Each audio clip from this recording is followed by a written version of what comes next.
के साथ मैं हूं दीपिका। चाहत डिफेंड करती हुई नजर आई है अविनाश को। कल उन्होंने कशिश का साथ जरूर दिया, लेकिन कल रात को जिस तरीके से अविनाश ने बवाल काट दिया और अपनी एक अलग ही साइड दिखाई, उसके बाद से लोगों के ओपिनियन भी बदले हैं।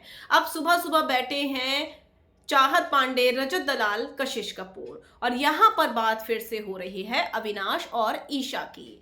यहां पर कशिश कह रही है कि इसकी गलती थी, तभी तो इतनी सफाई दे रहा था, और उनकी हाँ में हाँ रजत दलाल ने भी मिलाई है। लेकिन चाहत पांडे क्या कुछ सोच रही है इस पूरे सिनेरियो के बारे में, चलिए बताएंगे आपको। अगर आपने सब्सक्राइब नहीं किया है तो जल्दी से कर लीजिए, ताकि सारी की सारी लेटेस्ट खबरें आप तक पहुंचे जल्द से जल्द।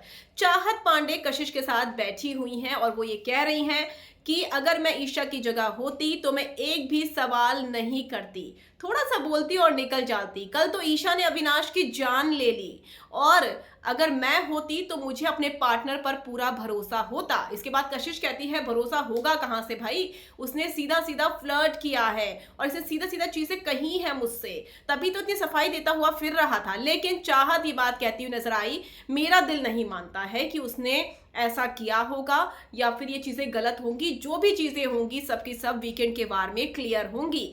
चाहत पांडे ने यह भी कहा कि उसने किया होगा भी तो मजाक मजाक में, मस्ती मस्ती में उसने ये सारी चीजें की होंगी, फ्लर्ट किया होगा।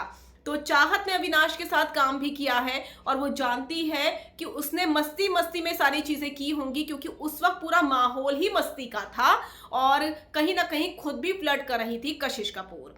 और इसके बाद चाहत ने यह भी कहा कि मेरा दिल नहीं मानता है। ये अपने आप में बहुत बड़ा स्टेटमेंट है, और चाहत ने यह साबित कर दिया है कि दूसरों की सोच पर वो नहीं चलती है, जिसको वो जानती है अपने ओपिनियन खुद देना जानती है।